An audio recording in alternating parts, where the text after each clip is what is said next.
Hello বন্ধুরা, আজকে ব্লগটা রাস্তা থেকে শুরু করছি কারণ আজকে আমি যাচ্ছি পার্লার অনেক দিন পর।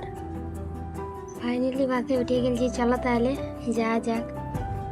অনেকক্ষণ আগেই আমি পার্লার চলে এসেছি, এখনো পর্যন্ত কেউ আসে নাই। আর আমি আজকে চাবিটাও আনতে ভুলে গেছি, সেই জন্য বাইরে বসে আছি।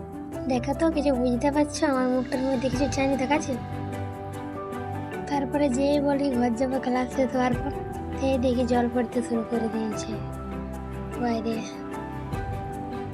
তারপরে জল ছাড়ার পর আমরা চলে এসেছি ফল কিনতে, সরস্বতী দিয়ে কিনে আপেল কিনবে ঘরের জন্য, কারণ আমাদের ঘরে শেষ হয়ে গেছে আপেল, ওই জন্য ঘরের জন্য নিয়ে গেছি।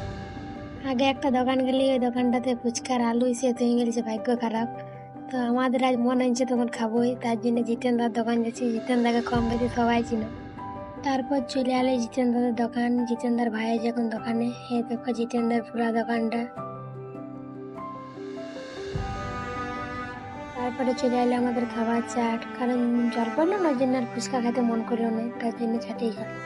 খাবার খেয়ে বাইরে হয়ে যাওয়ার পর আমাদের গ্রামেরই একটা দাদাকে পেয়ে গেলি, তখন আর গেলি না টেম্পু ধরার জন্য। তারপরে এইদিকে দেখো জলেই পড়ে নেই আমাদের এদিকে, কিন্তু চলে আমার সাইডে অনেক জল পড়েছে। তারপরে আমি ঘর চলে এলি। আর বেশি ব্লগটা বড় করি না, এখানে শেষ করছি। কেমন লাগলো ব্লগটা জানাবে।